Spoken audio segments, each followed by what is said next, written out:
Assalamualaikum warahmatullahi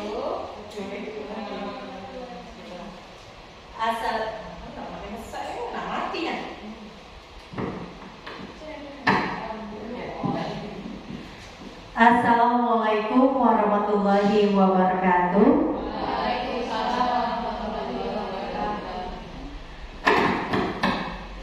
Selamat siang ibu-ibu semua. Selamat siang. Apa kabar ibu-ibu? Alhamdulillah ya, semoga selalu diberikan kesehatan untuk kesempatan hari ini. Dan terima kasih kepada ibu-ibu semua yang hari ini sudah hadir di ruangan kita. Dan tentunya Bapak Ibu, untuk hari ini izinkanlah saya, Dina Mariana, dan Ibu Afni Junelsi yang hari ini tentunya kami akan memberikan materi pemahaman dan pengalaman penerapan budaya positif di sekolah. Ya Bapak Ibu ya. Dan tentunya ini akan berlangsung selama 60 menit ke depan. Dan terima kasih tentunya untuk siang hari ini ibu-ibu semua sudah hadir di sini. Tentunya tak lupa juga kita ucapkan salawat serta salam kepada junjungan Nabi besar kita Muhammad SAW beserta sahabat dan para pengikutnya hingga akhir zaman. Baiklah ibu-ibu semua, sesuai yang sudah saya informasikan sebelumnya, bahwa di sini saya akan memaparkan tentang pemahaman dan pengalaman penerapan budaya positif di sekolah. Sebelum saya memasuki kepada materi selanjutnya, saya ingin bertanya dulu kepada ibu-ibu semua. Ada yang tahu pengertian kata budaya? Apa sih pengertian budaya itu kalau menurut ibu-ibu? Bu Enda? Kebiasaan yang didapat oleh manusia dalam lingkungan masyarakat. Oke, lengkap, langsung dijawab ya oleh Bu Enda. Kalau Ibu Widi, apa Ibu Widi? Kebiasaan yang sering dilakukan. Kebiasaan yang sering dilakukan, iya benar. Kalau Ibu? Adat atau kebiasaan di lingkungan masyarakat. Oke, adat atau kebiasaan di lingkungan masyarakat. Itu untuk pengertian budaya ya. Jadi memang budaya ini adalah suatu kebiasaan yang memang harus dilakukan dan harus diterapkan di dalam kehidupan kita sehari-hari. Nah, kata positif ini sendiri juga mempunyai arti tersendiri nih ibu-ibu. Nah, kira-kira kalau menurut ibu-ibu semua, apa sih pengertian positif itu sendiri? Hal-hal yang baik. Hal-hal yang baik. Oke. Lalu Ibu Riken?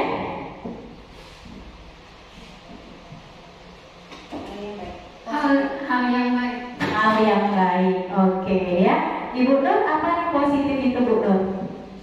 Hal-hal yang baik yang biasanya dilakukan dengan secara keyakinan bahwa hal tersebut adalah hal baik yang harus dilakukan. Oke ya. Tepuk tangan dulu ibu-ibu semua. Budaya positif ya. Seperti yang sebelumnya sudah saya sebutkan apa itu positif ya dan bagaimana caranya. Ternyata di sini konsep budaya positif itu adalah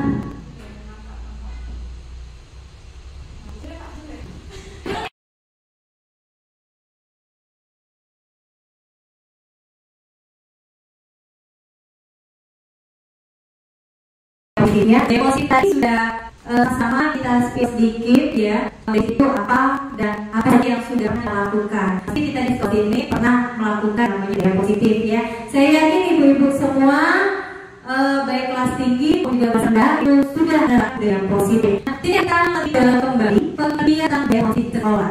Jadi budaya positif di sekolah itu artinya nilai-nilai, keyakinan dan juga kebiasaan-kebiasaan di sekolah berpihak kepada murid ya. Agar murid berkembang menjadi pribadi yang kritis, berhormat dan bertanggung jawab. Nah, tentu yang budaya positif ini guru memegang peran netral Ya, ini merupakan pusat perhatian daripada peserta didik kita. Jadi gurulah cerminan daripada peserta didik kita. Jadi kita menciptakan budaya positif di sekolah. Itu yang seperti apa? Sering yang kita lakukan, misalkan budaya positif di sekolah kita, bisa berdoa sebelum dan sesudah pembelajaran. Itu merupakan budaya yang sering kita lakukan sebelum kita memulai pembelajaran. Apalagi misalnya berbaris sebelum masuk kelas. Itu merupakan budaya positif yang sering kita lakukan, Ibu-ibu, sebelum kita masuk ke dalam kelas. Ya. Terus apalagi budaya positif yang sering kita lakukan di sekolah kita, Ibu-ibu? Apa, Ibu? Menyanyikan lagu Indonesia Raya. Menyanyikan lagu Indonesia Raya. Itu ya ketika kita sedang melaksanakan upacara bendera setiap hari Senin. Ya, itu budaya positif kita. Lalu apa sih manfaat kita menciptakan budaya positif? Ternyata manfaat kita menciptakan budaya positif baik di lingkungan sekolah maupun juga di dalam kelas kita itu banyak sekali manfaatnya. Yakni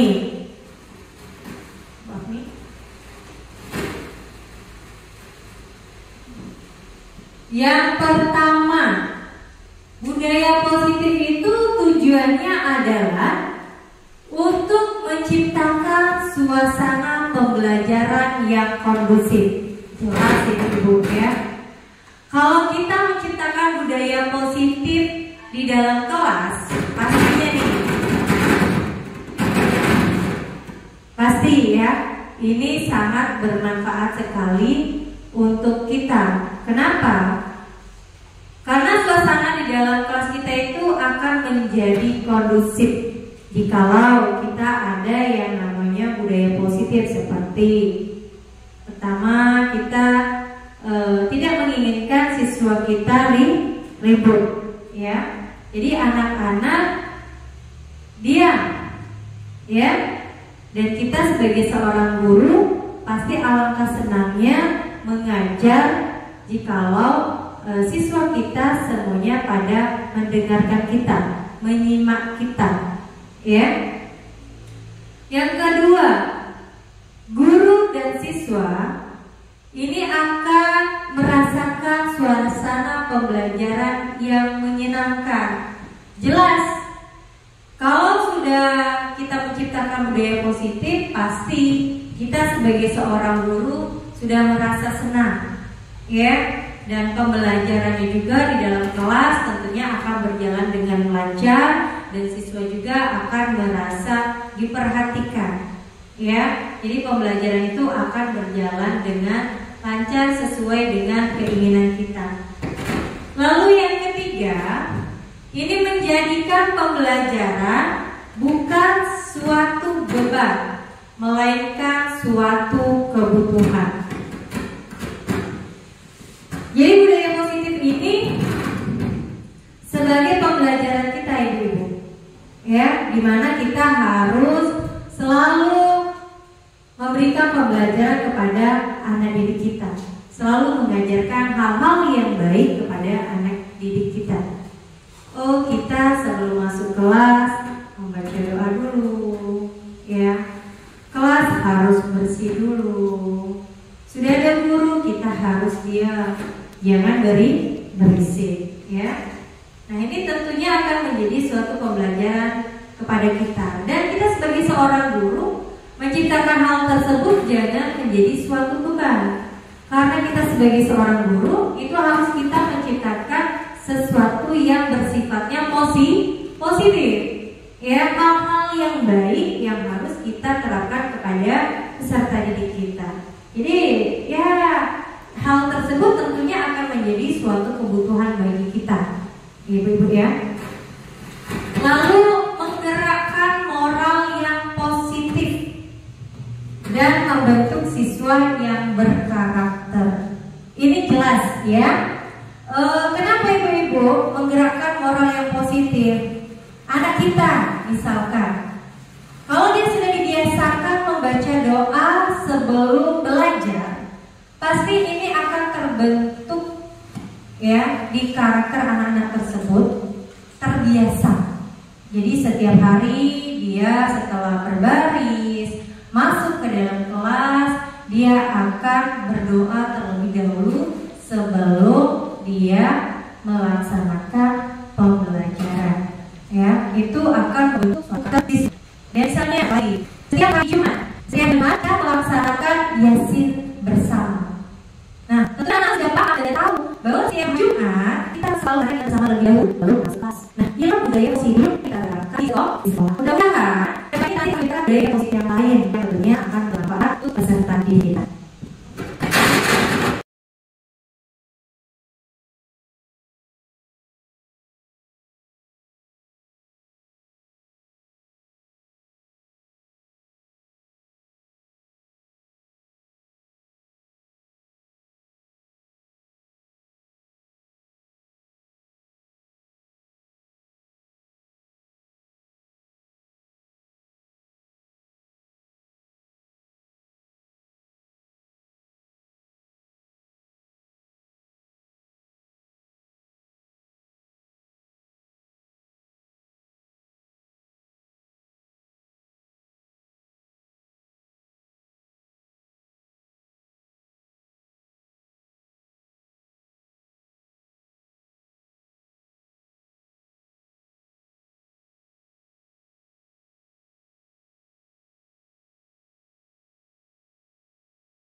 Jadi ibu-ibu, manfaat budaya positif itu yang pertama untuk menciptakan suasana pembelajaran yang kondusif, ya. Jadi tentu kita sebagai seorang guru pasti menginginkan suasana di dalam kelas itu kondusif, ya. Tidak menginginkan di dalam kelas itu riuh, ya, siswanya berisik.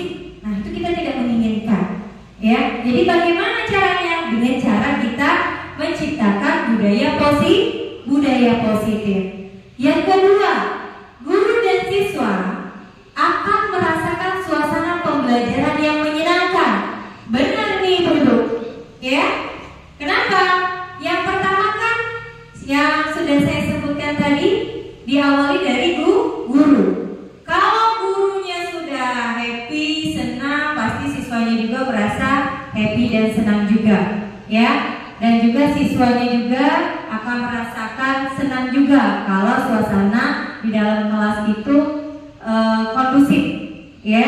Bagaimana caranya? Ya tadi balik-balik ke siswanya, ya. Siswanya diam, gurunya pasti semangat, ya, semangat mengajar, semangat memberikan materi-materi yang akan dipelajari pada hari itu, dan tentunya juga gurunya pasti akan memberikan games menarik kepada siswanya, ya. Jadi jiwa rasa senangnya itu ada.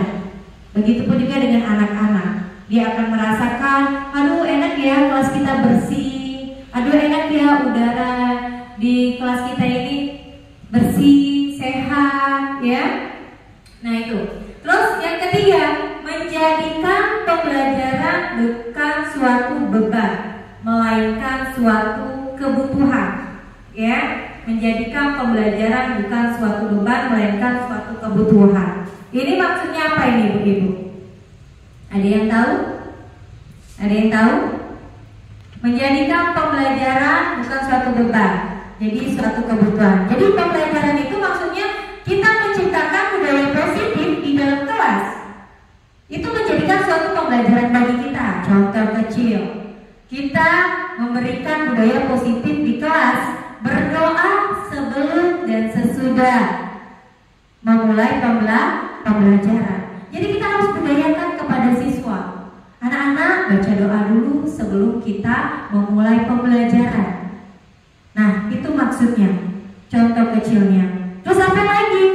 Misalkan berbaris sebelum masuk kelas. Nah itu kita ciptakan kepada peserta didik kita, ibu-ibu, ya. Dan ini bukan menjadi suatu bukan menjadi suatu beban kita sebagai seorang guru, tapi merupakan merupakan menjadi suatu kebutuhan.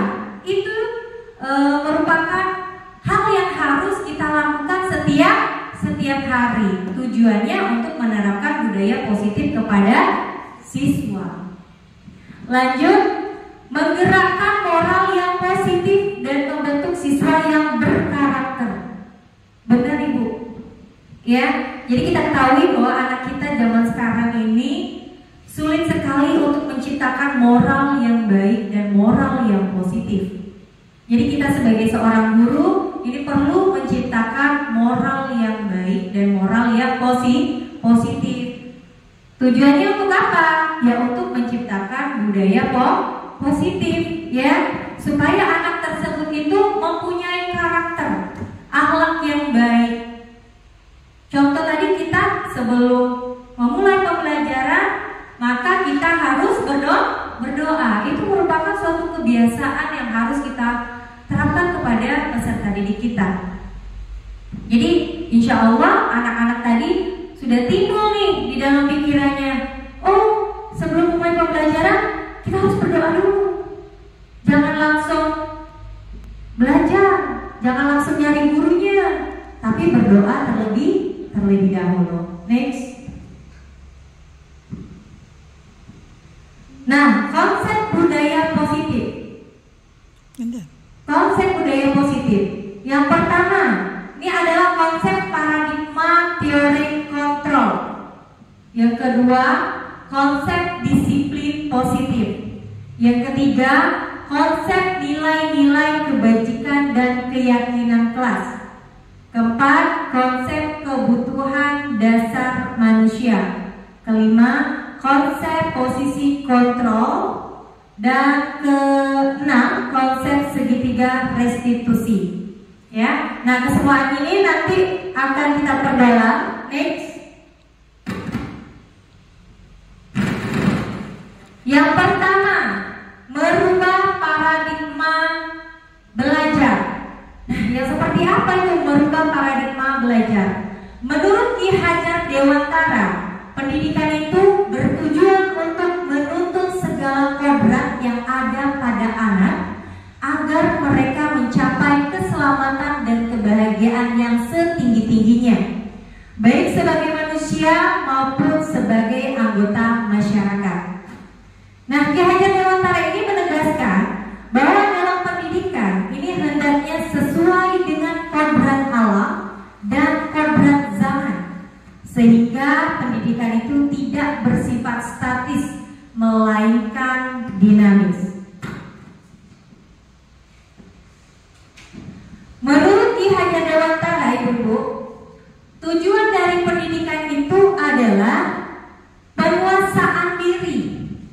Ya, sebab disinilah pendidikan ini memanusiakan manusia, atau yang lebih sering disebut dengan humanisasi. Nah, penguasaan diri di sini ini merupakan langkah yang dituju untuk tercapainya pendidikan yang memanusiawikan manusia. Jadi ketika peserta didik kita itu mampu menguasai dirinya, maka mereka ini akan mampu untuk menentukan sikapnya. Dengan demikian akan tumbuh sikap yang mandiri dan dewasa.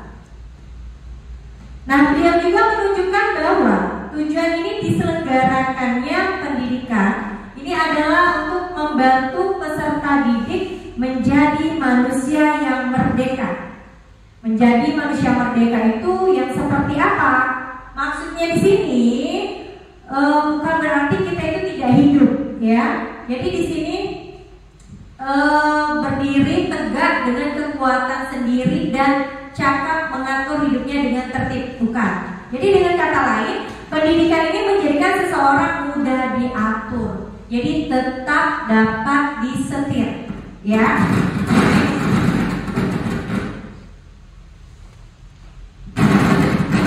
Yang kedua, disiplin positif. Nah, disiplin positif di sini ini merupakan salah satu cara yang sangat penting sekali, ya. Jadi penerapannya itu bertujuan untuk menumbuhkan kesadaran serta membudayakan diri untuk melakukan sesuatu tanpa imbalan maupun ancaman dan juga hukuman, ya, sehingga akan melahirkan nilai-nilai kebajikan sesuai dengan profil pelajar Pancasila. Sekarang saya tanya kepada ibu-ibu semua, apa yang sudah pernah ibu lakukan nih budaya positif kepada siswa?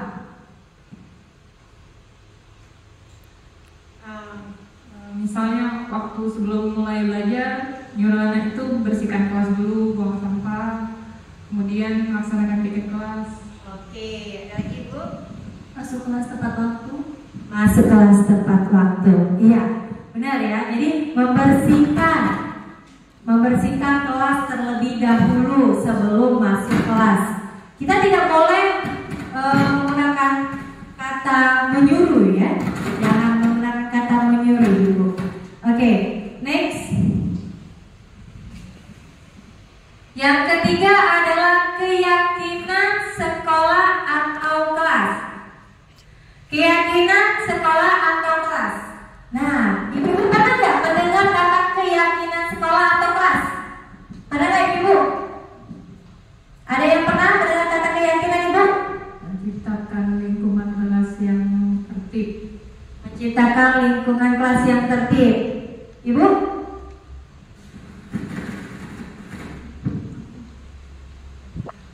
Peraturan di sekolah atau kelas.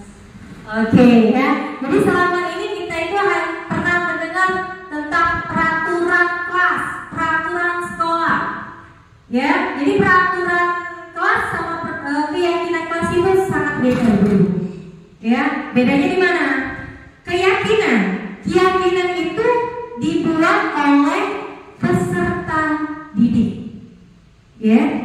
Jadi di sini peserta didik yang membuat suatu keyakinan di dalam kelasnya. Apa keyakinan yang akan dibuat dalam kelas? Contoh, misal kita di dalam kelas itu keyakinannya pertama, menjaga kebersihan kelas.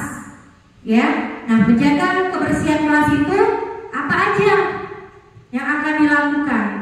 Selain menjaga kebersihan, apa lagi? Misalnya saling menghargai. Nah itu mereka yang buat, bukan kita sebagai seorang guru. Kalau selama ini kita guru membuat peraturan kelas yang harus ditaati oleh siswa, ya. Jadi siswa yang harus mentaati peraturan.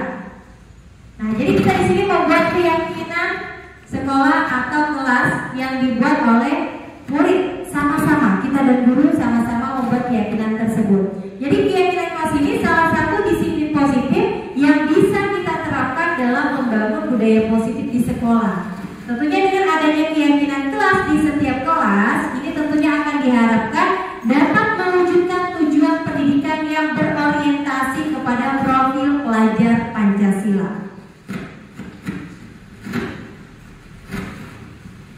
Nah, keyakinan sekolah atau kelas. Mengapa keyakinan kelas? Mengapa tidak peraturan kelas? Nah, ini tadi, ya. Next. Nah, ini bedanya ibu-ibu, ya. Bedanya ini peraturan kelas. Yang pertama, peraturan kelas itu dibuat tanpa melibatkan siswa. Ini yang sudah saya sebutkan tadi, ya. Jadi siswa itu tidak memegang peranan dalam peraturan ini. Yang kedua, berisikan kalimat-kalimat larangan. Tidak boleh membuang sampah di kelas. Tidak boleh datang terlambat. Tidak boleh tidak mengerjakan tugas tepat waktu. Nah itu ya. Adanya konsekuensi dan hukuman. Kita sebagai guru tuh suka menghukum. Kalau tidak membuat PR, berdiri depan kelas. Ya. Kalau tidak membuat PR, angkat kakinya. Misalnya seperti itu, ya ibu ya. Nah, ini kita rubah. Kita rubah menjadi keyakinan kelas. Yakni pertama, peraturan dibuat bersama siswa. Jadi siswa yang menentukan aturan itu mulai dari kesepakatan bersama. Jadi sama-sama kita membuat suatu keyakinan siswanya tadi. Lalu yang kedua, kalimat dibuat dalam bentuk kalimat positif. Ya, jadi kayak tadi misalnya kan, dilarang membuang sampah di dalam kelas. Kita ganti dengan menggunakan kalimat yang positif. Jagalah kebersihan kelas. Itu contohnya. Terus yang ketiga, tidak ada konsekuensi penanganan masalah. Ya, jadi tidak ada konsekuensi. Jadi penanganan masalah itu bisa kita atur melalui segitiga restitusi. Kayak mana itu? Jadi kita ini biasanya sebagai guru itu selalu mengukur. Ya seperti saya jelaskan tadi, selalu mengukur. Kalau dia tidak mengerjakan tugas, kita hukum dia lari lapangan misalnya. Nah, kita ubah dengan menggunakan segitiga restitusi. Anak tersebut kita panggil, kita ajak dia berdiskusi bersama. Apa sih masalah dia tidak mengerjakan PR? Apa alasannya? Apa kendalanya? Nah, di situ kita sebagai seorang guru tentunya telah menjalankan yang namanya keyakinan kelas. Ibu-ibu ya.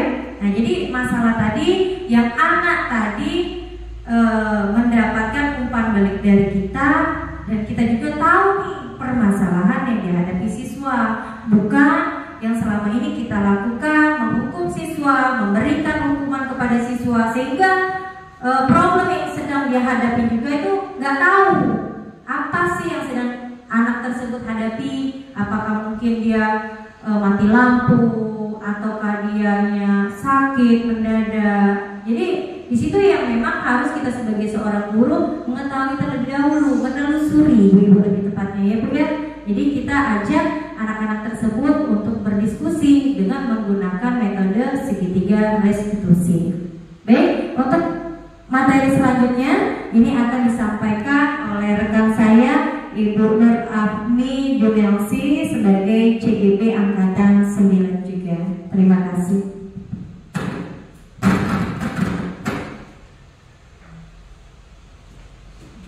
Manu ini itu belum dihapus.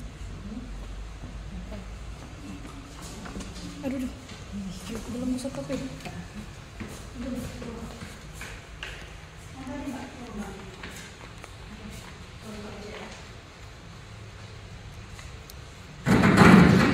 Assalamualaikum warahmatullahi wabarakatuh. Bagaimana ibu-ibu, masih semangat ya? Semangat dong. Coba tepuk semangat dulu ya. Tepuk semangat. Semangat. Oke, sudah terlihat pasti tambah semangat, makin siap. Terima kasih kehadirannya. Tadi Ibu Dina sudah menjelaskan bagaimana disiplin positif yang sudah kita jalani. Kemudian dengan menerapkan disiplin positif itu salah satunya membuat keyakinan kelas. Nah, keyakinan itu berbeda dengan peraturan. Dimana keyakinan ini pembuatannya melibatkan siswa. Itu sendiri menentukan bagaimana mereka keinginan mereka di dalam kelas itu seperti apa. Kita sebagai guru hanya memfasilitasinya saja. Seperti pendapat Hajar Dewantara, kita akan mengubah paradigma pendidikan yang asalnya dulu kita beranggapan bahwa semua pembelajaran itu ada di guru, tapi berbeda dengan pemikiran Hajar Dewantara bahwa pembelajaran itu seharusnya berpusat pada murid. Kita sebagai guru hanya fasilitatornya saja. Kemudian semua pembelajaran itu harusnya berpihak pada murid semua. Apa kebutuhannya kita harus ketahui sebagai seorang guru. Tidak bisa kita mengajar harus hari itu cuma buka halaman sekian, buka halaman sekian. Pokoknya dia itu lihat kebutuhan siswanya. Kalau ada dulu kita mengenal dengan tabula rasa bahwa seorang anak itu seperti kertas putih, gitu kan? Tinggal kita bayangin warnanya seperti apa, itu salah sebenarnya. Menurut Hajar Dewantara bahwa semua siswa itu memiliki kodratnya sendiri. Sudah penuh harma. Kita sebagai guru hanya mempercantik dan memperindahnya saja.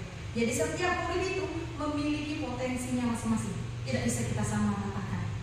Nah, itu ya ibu-ibu. Nah, kemudian inilah proses pembentukan dari keyakinan kelas. Ini mohon maaf ya. Beginilah ceritanya. Nanti diajar siswa itu untuk mengungkapkan keinginannya apa gitu. Nanti kita dijadikan kesepakatan kelas seperti ini yang akan disepakati oleh seluruh siswa. Lanjutkan Ibu, tolong. Oke, lanjut. Nah, selain dari kesepakatan kelas, siswa itu memiliki 5 kebutuhan dasar manusia. Pasti ibu-ibu di kelas banyak merasakan anaknya yang kesulitan untuk belajar atau tidak fokus belajar atau selalu melanggar peraturan, gitu ya. Pola anak ini, pola anak pakai diatur. Inilah ibu. Karena apa? Karena kebutuhan dasarnya itu tidak terpenuhi. Boleh tuh ditanya, misalnya aku sih tidak fokus nih pelajaran ibu. Ibu capek mau belajar, ibu cek baik, bosan kan ibu. Berarti apa? Berarti kebebasannya. Berarti dia itu ingin bebas belajar. Ada ibu di dalam kelas baik ibu, tapi nggak mungkin mengungkapkan kan anak itu kan. Kenapa dia bosan? Berarti kalau dia ngantuk. Kalau bosan berarti dia itu kebebasannya kurang. Mungkin kita sebagai guru bisa memenuhi keinginan anak itu tadi dengan belajarnya di luar kelas, atau kita menghadirkan video-video dalam pembelajaran sehingga anak tadi merasa tadi enggak monoton gitu ya. Terus ada ribut, lempar makanan di kelas. Ngapalah kamu dilempar-lempar makanan? Gimana kotor kalau itu kita sebagai guru selama ini kan? Ternyata kalau ditelusuri, ngapo nak lempar-lempar, seneng ya. Berarti dia tuh pengen seneng di kelas itu, tanpa mengetahui bahwa lemparan itu tidak boleh. Tapi dia kebutuhannya itu betul tidak seneng, tidak seneng kan? Ada juga anak yang cari perhatian, ya kan? Ibu guru ini terus sampai kamu bosan dengarnya kan? Karena apa? Karena kebutuhan kasih sayangnya mungkin kurang. Nah, jadi setiap anak itu melakukan tindakan negatif. Kita berpikir, nakalnya anak ini. Kalau dia melakukan keburukan, kita selalu mengecapnya anak nakal, gitu kan? Tapi setiap kelakuan anak itu memiliki tujuan. Maksudnya itu dia melakukan kenakalan itu pasti ada tujuannya, gitu. Kita sebagai guru harus berpikiran seperti itu. Kalau apa yang dilakukan baik itu baik atau buruk, itu memiliki tujuannya. Nah, salah satu kenakalan itu kan bukan hanya belum terpenuhi. Kebutuhan manusia itu ada semuanya. Yang pertama itu bertahan hidup, makal, minum, kebutuhan fisik, kebutuhan keahlian. Kemudian rasa ini dan saya. Hai, kebutuhan kita awas hidup. Saya tenang. Dia pengen senang, dia pengen terus bermain, kehadiran budaya games. Anak pengen senang. Keras kita jadi, aku yang kasih langsing. Kenapa kalau uang dasarnya tidak penting? Kita sebagai ibu, kamu gimana kalau yang tadi? Banyak di kelas kasih gitu. Dia penguasaan ini rasa dihargai kemampuan dirinya. Ini menguji anaknya pintar, ini. Nah, ibu anak yang rasa dia mau beruji. Pasti saya katakan, ya kan? Ini lagi gambar ini kan? Ingat Tuhan, itu rasanya. Gimana tahu atau sudah mengalami? Jujur, saya baru ngikutin CGP angkatan 9. Kalau saya bertanya, anak-anak itu memiliki kebutuhan yang terpenuhi, makanya dia berbuat yang tidak baik begitu. Karena dia apa? Ingin memenuhi kebutuhan hidup. Seperti aja kalau orang kelaparan tidak punya kerjaan, ya, itu apa? Tidak memenuhi. Oke, selanjutnya itu motivasi diri. Jadi tadi dasar ada motivasi diri. Ada 3 titik utama itu. Yang pertama jadi tidak mau. Hari ini aku udah PR, udah belok. Aduh, ibu. Nah, itu motivasinya dari menghindari tidak mau. Karena kalau dia lagi tugas, disuruh masih ke WC, misalnya, mungkin lagi ada yang sesuatu. Ya, kedua dapat banget. Harus ada sedikit 3 lagi. Nah, jadi kita terus dapat yang satu ini kan bedanya. Baik, apa ada yang cuma di mana? Karena di mana itu? Gimana dia bukan kelas dia? Sudah naik. Sekarang tidak apa? Biasanya dia kurang dekat. Sekarang naik, pikir agak ada yang agak sosial. Rugi kan? Tadi menghargai dirinya sendiri. Tapi karena makanya buat yakinan doang. Jadi yang pasti itu dibatasi doa untuk menggali motivasi dari dalam dia. Oh, tadi ada pun kalau tugas harus tepat waktu gitu kan? Nah, dari yang itu kamu pelajari, kamu harus di sini. Kalau tidak lakukan, tapi tidak pernah kayak aku percaya gitu. Berdosa kan kalau kita melakukan hal Allah kan dia itu meyakini, kalau saat ini itu lagi dia menghargai dirinya sendiri. Dia tidak mau menjelajah orang lain. Dia menjaga sebab dia tidak mau memperhatikan tujuan yang benar. Kalau itu yang apa saja untuk membentuk pribadi yang ada hubungan apapun. Jadi seperti tidak juga tahu kalau dia ada kita itu tidak apalagi umat dan diri yang bahasanya tidak menjaga. Kalau boleh saya itu nak tegak sama tidak boleh. Tidak ini nanti saya kasih tujuan dan alasan dengan dua akhir lagi saya anak dan saya tuh aku tidak mau jadi apa yang aku baca itu mau main HP bu ini sama kali dan baru main bu. Saya salah satu sekali bayar ibu nahan bersikap aku mau buat masih aku kan rumah konsekuensi. Jadi sudah tahu nih kalau ada pakai opsinya kesadaran dia itu ibu tidak mampu dia tahu bagaimana dia menyelesaikan masalahnya sendiri gitu. Dia baca ini dengan alasan paham. Kayak gitu selama itu dia akan bekerja ini. Nah coba deh masih banyak materinya. Oke selanjutnya ini posisi kontrol kita sebagai santri sampai anak tadi. Pertama bagi buku. Wah saya kan ibu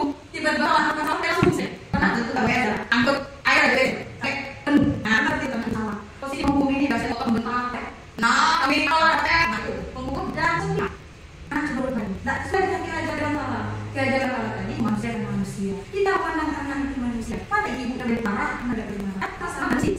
Jadi kita menggunakan kita guru kita. Sama manusia. Kita anak kita di posisi yang baik anak. Kemudian kalau merasa saya ayo anak ibu ke sekolah, lalu kata ibu. Itu tidak boleh. Itu bukan anak merasa ya Allah ibu sekolah dengan aku. Nah, kita kira-kira. Jadi tidak boleh mengatakan ketika melihat pertimbangan tadi. Merasa banyak sekali.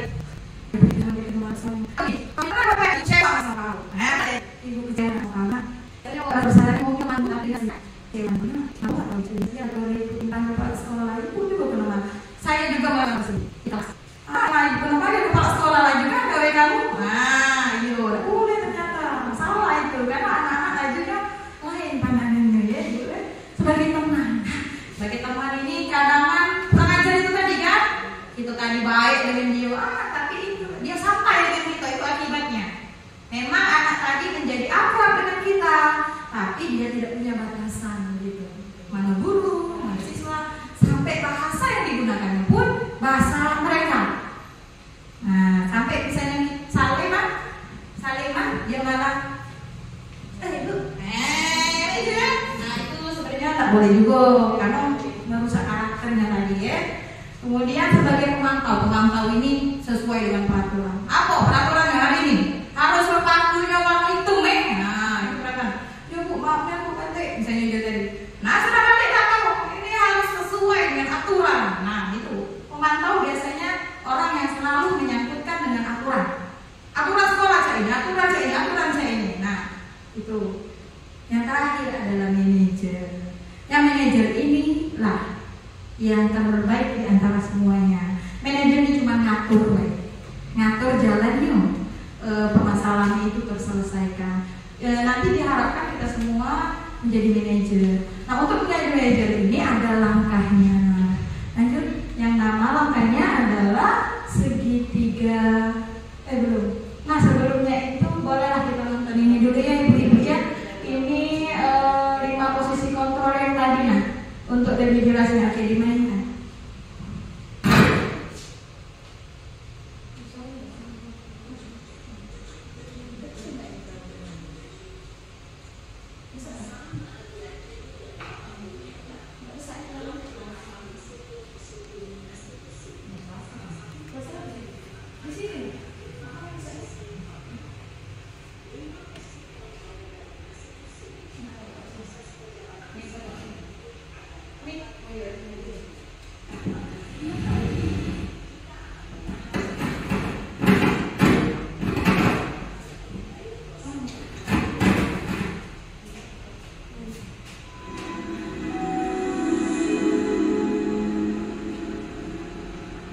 Lima posisi kontrol itu adalah 1.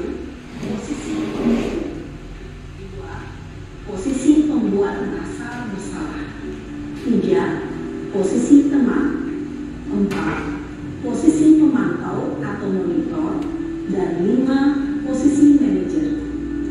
Untuk lebih memahami kelima posisi tersebut, mari kita saksikan kasus Naren yang terlambat hadir 20 menit di sekolah dan melihat bagaimana kelima posisi kontrol dalam menghadapi masalah tersebut.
Selamat pagi, Bu.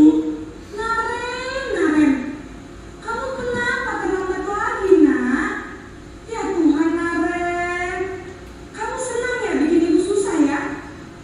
Kalau kamu terlambat lagi, nanti ibu yang ditegur bapak kepala sekolah, nak. Disangka ibu tidak bisa membina kamu. Duh, gimana ini? Maaf, Bu. Duh, Gusti Naren, kamu suka ya kalau ibu ditegur bapak kepala sekolah? Terus, sekarang ibu harus tulis apa ini di buku absen? Ini kamu sudah sering terlambat loh. Ibu harus apa coba? Maaf, Bu. Maaf sekali. Ya sudah, lain kali jangan bikin ibu susah lagi ya, nak ya. Ibu tidak akan kuat lagi kalau kamu begini terus. Bisa jantungan kalau ibu tegur bapak kepala sekolah. Sana cepat kelas. Maaf ya, Bu. Maaf sekali. Posisi pembuat rasa bersalah berbicara dengan nada tenang, cenderung lembut. Namun kata-kata yang diutarakan membuat murid merasa menjadi orang yang gagal, memandang buruk dirinya sendiri, merasa tidak berharga, dan tidak sanggup membahagiakan orang lain. Ketika guru mengambil posisi pembuat rasa bersalah, murid akan menganggap dirinya yang bersalah dan ia akan menyimpan emosi negatif tersebut di dalam dirinya.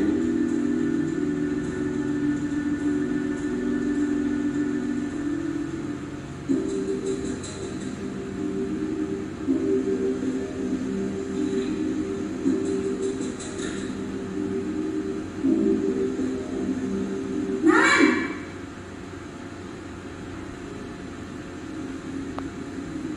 Selamat pagi, Bu. Wah, sudah jam berapa ini, nak? Terlambat lagi ya, sayang. Iya, Bu. Habis ibu saya lupa bangunkan saya, Bu. Kamu malah menyalahkan ibu kamu. Kamu bukannya anak yang larinya paling kencang. Kok terlambat sih? Iya, Bu. Saya memang terlambat bangun tadi. Jadi, biarpun saya lari kencang, tetap nggak kekejar, Bu. Ya sudah, sana. Nanti lain kali larinya lebih kencang lagi ya. Biar gak terlambat lagi. Bikin senang ibu. Demi ibu. Bisa kan? Bisa, Bu. Ya sudah, sana masuk kelas. Ibu beresin urusan absen kamu. Kamu ini ada-ada saja. Dalam posisi teman bicara yang ada rasa cenderung bisa buruk juga suara sangat rasa senang dekat dengan guru. Identitas yang kita adalah identitas ses atau hasil. Namun ibu ingat, karena ini masih dalam eksternal, maka ada faktor bantuan dari murid atau orang tertentu. Di sini guru absennya, sehingga dalam waktu murid bisa berperilaku baik, namun hanya kepada orang tertentu saja.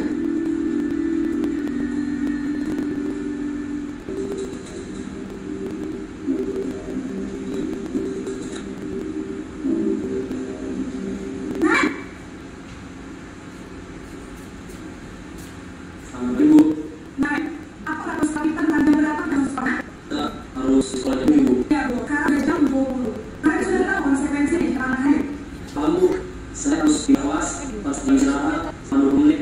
Ya benar, saya bilang. Jadi saya sudah tahu pasti kamu harus di kelas. Jangan bersama dengan ya. Baik. Posisi pengatur menggunakan penggunaan atau untuk mengontrol guru akan murid terhadap posisi. Seorang mengatur menunjukkan asal dan ekspresi wajah yang dalam dan ciri formal.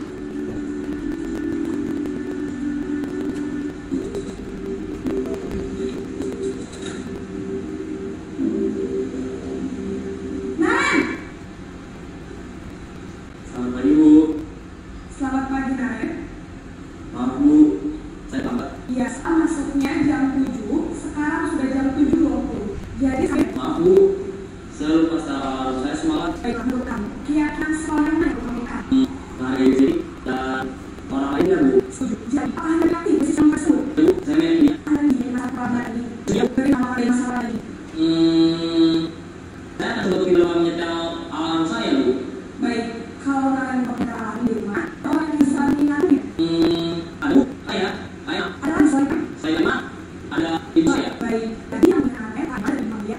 Kira-kira kamu mulai saat kapan, Naren? Selamat akan dilakukan. Jadi Naren akan setel alarm untuk bangun besok pagi dan akan dikatakan dari Naren adalah menjadi Naren agar tidak terlambat lagi. Ya, Terima kasih untuk kebersaanmu. Sekarang kamu perlu kembali ke kamu. terima kasih. Posisi manajer adalah posisi kontrol tentang membimbing dan menginstruksikan segi positif, yaitu menyerahkan diri, bertanggung jawab, dan dalam bicara. Juga dari posisi ini akan menjadi dan refleksi pilihannya, guru akan berfokus memberikan tanya mengenai sehingga membuat tidak belajar caranya dengan sebuah solusi berdasarkan. Ibu dan guru hebat setelah mengalami ada 5 posisi lain, kira-kira di sana ada ideal. Posisi mana yang memunculkan motivasi diri? Ya, itu posisi manajer. Posisi ini posisi ideal dan ini tujuh sembilan. Ada posisi yang mendapatkan positif dan hak pada diri yang takut. Perjalanan seorang diri punya kerja sampai seorang manajer, namun tujuannya asli yaitu menciptakan diri yang merdeka dan tanggung jawab. Semoga menjaga 5 posisi kontrol yang diyakini dapat menjadi refleksi bagi semua. Anda dapat terus sah dan mengambil inisiatif yang memerdekakan murid. Mari terus berlatih bersama. Selamat datang. Selamat Nadia, ibu dan bapak hebat. Ibu itu adalah posisi kita sebagai guru dan mahasiswa. Jadi yang paling sama itu menjadi posisi manajer. Nah, untuk kita menjadi manajer, kita bisa menerapkan pelatihan yang kita sebut dengan segitiga berbeda.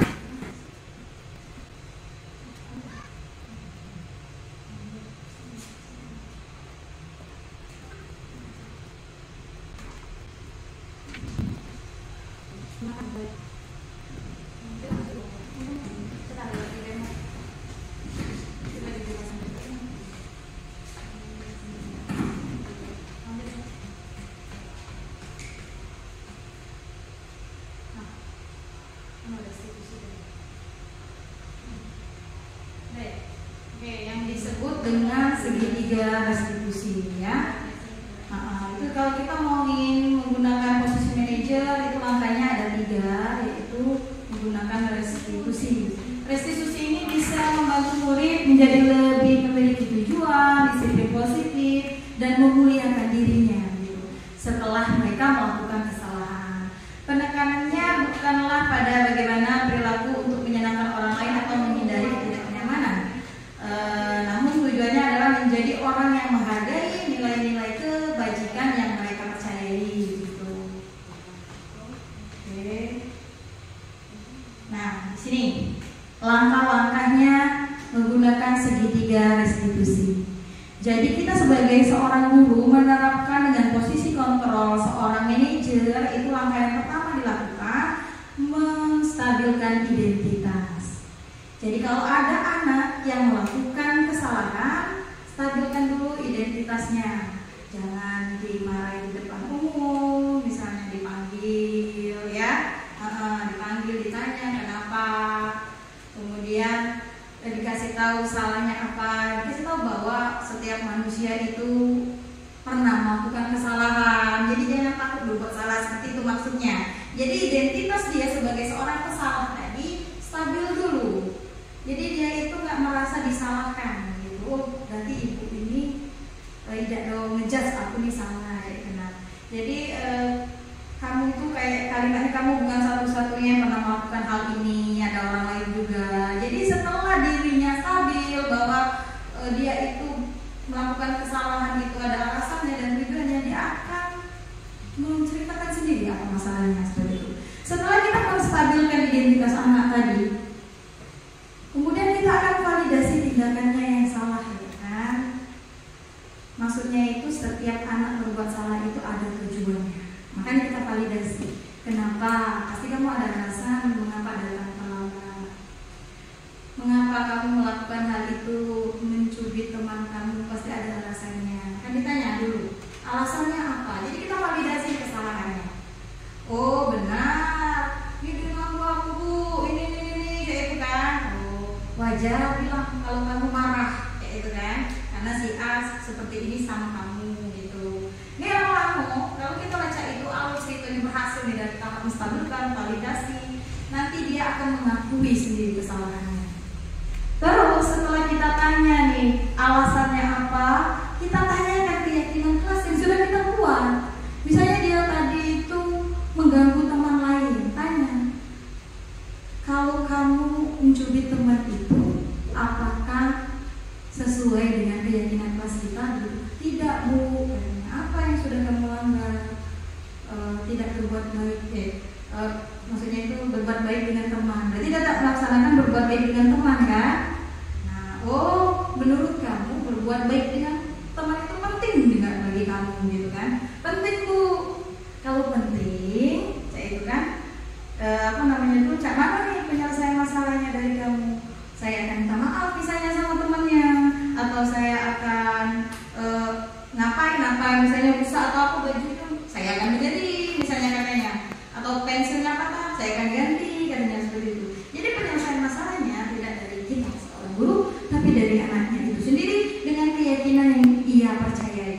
Jadi kalau dia menemukan keyakinan yang sesuai dengan yang ia percayai, dia akan termotivasi dari dalam dirinya sendiri tanpa ada paksaan, sehingga apa yang dia lakukan itu menyenangkan dan tidak ada masalah nanti ke rumah-rumah. Tidak bisa ibu guru, aku di sekolahan mama disuruh ibu guru ini nyuci baju si akan aku motorinya. Ibu guru dong ya. Padahal kalau kita pakai segitiga restitusi, dia akan menemukan caranya sendiri. Tuh ya. Inilah langkah-langkahnya Ibu kalau kita ini menjadi seorang manajer dalam penyelesaian masalah, yaitu segitiga restitusi. Segitiga restitusi ini adalah paradigma baru untuk kita dalam menghadapi masalah-masalah yang ada di sekolah kita ini. Pasti ibu guru ini di kelasnya banyak anak yang bermasalah, misalnya tidak fokus dalam belajar. Itu boleh tuh dipanggil anaknya. Praktekkan ini menjadi seorang manajer. Kau diteduk terus ini di kelas, kau tidak fokus pelajaran ibu, pasti anak itu diem kan, kalau ngomong. Apalagi diomongi di depan orang-orang banyak. Kau pemalas, kau ini mak ini tidak mengaku ibu, ya tidak. Panggil anaknya. Kenapa sudah 3 kali ibu mengajar nak? Kamu ini selalu tidur, tanya. Bu, saya mengantuk Bu. Oh ya benar, memang manusia itu ngantuk. Ibu kan ngantuk, ya kan? Sama masalahnya, sama ibu ngantuk juga. Tapi nak, ngomongin. Kalau ada alasannya kan aku iya Bu, aku ini main HP lah di rumah ini gitu kan ya. Nah itu terus lagi dia ngomong, jadi siapa kok biar kamu itu tidak ngantuk lagi di sekolah, lah ada kami selesaikan masalah sama-sama misalnya. Tanya keyakinan kelas kita kok, iya Bu kita harus fokus belajar, misalnya ada keyakinan kelas yang kamu buat begitu ya. Makanya keyakinan kelas yang kita buat itu harus dengan nilai-nilai kebajikan dari disiplin, antusias, banyak nilai kebajikan, tanggung jawab, mandiri ya, semuanya ya. Inilah segitiga restitusi yang akan dilaksanakan untuk menjadi seorang manajer. Thank you very much. Terima kasih Bapak Ibu. Itulah berbagi praktik baik pengalaman kami Ibu Dina dan Ibu Agni untuk modul titik 4 ini ya, yaitu budaya positif. Sebenarnya banyak sekali nilai-nilai yang kami dapat dari sini untuk penyelesaian masalah di dalam kelas begitu. Nah, itulah tadi bahwa kalau ada masalah itu ada kebutuhan dasar tidak penuhi. Cari tahu kebutuhan dasar dari makanya mana tidak penuhi. Setelah kebutuhan dasar tidak penuhi, kita sebagai guru bisa cari solusinya. Dari kita sampai berpihak kepada murid. Kemudian untuk kita posisi kita sebagai seorang guru yang disarankan itu menjadi seorang manajer. Walaupun sulit untuk capai seorang manajer, mari kita coba bersama-sama. Jangan kita yang kita hukum. Jangan merasa kita seorang guru, maka seorang murid takut kepada kita. Kita pandangi itu adalah seorang manusia, sama seperti kita ya. Seperti kita. Kalau kita marah, tapi kita kalau dimarahan itu pelan-pelan selesai. Itu gimana rasanya seorang siswa? Kamu ini begini pada ini saya berusaha untuk pakai ini di dalam kelas saya harus pakai ini. Tulis soalnya tidak banyak, tentunya itu kasih setiap hari Jumat ya. Kemudian bersih-bersih, ya. Kemudian bersih kita lagi itu hari pada doa kita sama-sama kita berbeda. Itu belajar bisa juga dilaksanakan di dalam kelas kita masing-masing. Tidak harus sama di dalam satu sekolah. Saya itu saya terapkan untuk mengunjungi teman yang sakit. Jadi kita sama ya. Dan saya juga kalau saya berarti saya kasih ke rumah. Jadi kasih ke rumah dan aku sebenarnya tahu apa ini. Bulan ini saya kita bayar ada masa dari mereka itu ada dari aku di tempat kita situ. Baiklah Bapak Ibu, kita para ibu semoga banyak memberikan manfaat. Terima kasih atas luangan waktunya. Hari ini banyak terima kasih Ibu Dewa, Ibu yang sangat luar biasa tadi. Banyak Tuhan kasih. Hai warahmatullahi wabarakatuh.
suatu keyakinan kelas. Ada yang pernah dengar keyakinan kelas itu apa? Ada nggak? Oh enggak, belum pernah mendengar ya. Tapi kalau dengan peraturan kelas sudah pernah mendengar? Sudah ya. Jadi keyakinan kelas itu hampir sama dengan peraturan kelas ya. Tapi bedanya kalau keyakinan kelas ini dibuat oleh kalian sebagai murid ya. Jadi kalianlah yang membuat keyakinan tersebut di dalam kelas ini apa saja ya. Misalnya kita di dalam kelas ini keyakinannya pengen apa? Saling menghormati misalnya ya, menjaga kebersihan. Artinya kita di dalam kelas ini harus menjaga kebersihan, harus saling hormat menghormati, baik sesama teman, baik sesama guru maupun juga guru-guru yang lainnya. Ya, paham? Oke. Nah, tentunya Ibu akan membagikan kertas. Sudah tahu dengan kertas ini apa namanya? Iya, stick note ya. Stick note ini akan Ibu bagikan kepada kalian. Kalian buat ya keyakinan kelas apa yang akan kita tanamkan di kelas kita nanti. Ya, seperti yang Ibu contohkan tadi, misalnya saling menghormati, tulis di sini. Ya, nanti kalian tempel di papan tulis sebagai keyakinan kelas kita. Oke? Paham? Bagi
Oke anak-anak semua, tadi kita sudah bersama-sama membuat keyakinan kelas ya. Kalian semuanya sudah pada menulis, sudah pada maju ya. Dan dari sekian banyak keyakinan yang sudah kita buat tadi ya, di sini kita ambil ya poin terpenting karena kalinya semuanya udah sama.